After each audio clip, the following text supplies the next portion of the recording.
রাজনীতি আমার রন্ধ্রে। শেখ হাসিনা ছাড়া এই বাংলাদেশের মুক্তি নাই। জাতির পিতাকে হত্যা করেও তারা ক্ষান্ত হলো না। ৫৪ বছর পরে এসে ওই ৩২ নম্বরটাও গুড়িয়ে দিল বঙ্গবন্ধুর মেয়ে হিসাবে।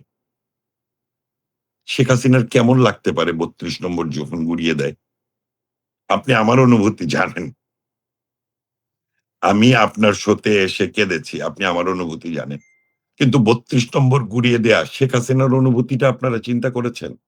যারা বলে যে ১৫ই আগস্টের শহীদদের কথা নেত্রী বলে বলে তিনি নাটক করে। আরে ভাই, আপনার বাবা-মা মারা গেলে আপনি যে ৩ বছর পরে মিলাদ পড়ান, ওইটাও কি তাহলে লোক দেখানো? শেখ হাসিনার তার বাবা, মা, ভাই-বোনদের প্রতি ভালোবাসা নাটক। জাতির পিতা হিসেবে বঙ্গবন্ধু শেখ মুজিবুর রহমানের ব্যাপারে আমার আবেগ, ৩২ নম্বরের ব্যাপারে আমার আবেগ কি নাটক?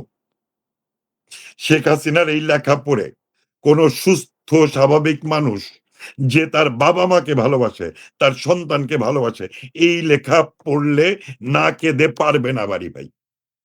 আমি আপনাকে নিশ্চিত করে বলতে পারি যে আমার মা মারা গেছে। আমি জানি মা মায়ের মা হারানোর বেদনা কি। আমি জানি বাবা হারানোর বেদনা কি। আমি অনেক অল্প বয়সে আমার বাবাকে হারিয়েছি। আমি জানি, যে কারণে আমি বুঝতে পারি শেখ হাসিনার কি কষ্ট, শেখ রেহানার কি কষ্ট।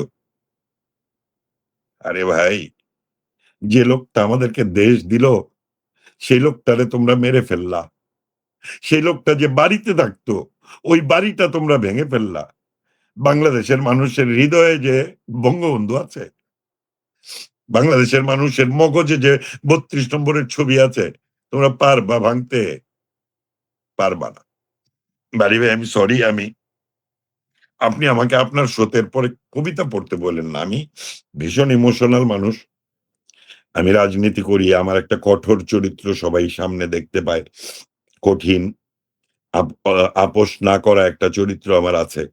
কিন্তু আমি যখন কান্নায় ভেঙে পড়ি তখন সেই চরিত্রের জায়গাটা মনে হয় যে একটু ফাটল ধরে। আমি আসলেই আবেগ ধরে রাখতে পারি না। এবং আবারও বলি, শেখ হাসিনাতেই মুক্তি।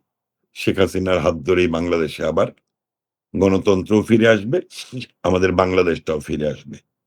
আশাবাদী মানুষ, লড়াইটা করব। মরে যাই, মরে যাব, কোনো দুঃখ নেই। ভালো থাকবেন সবাই। জয় বাংলা, জয় বঙ্গবন্ধু।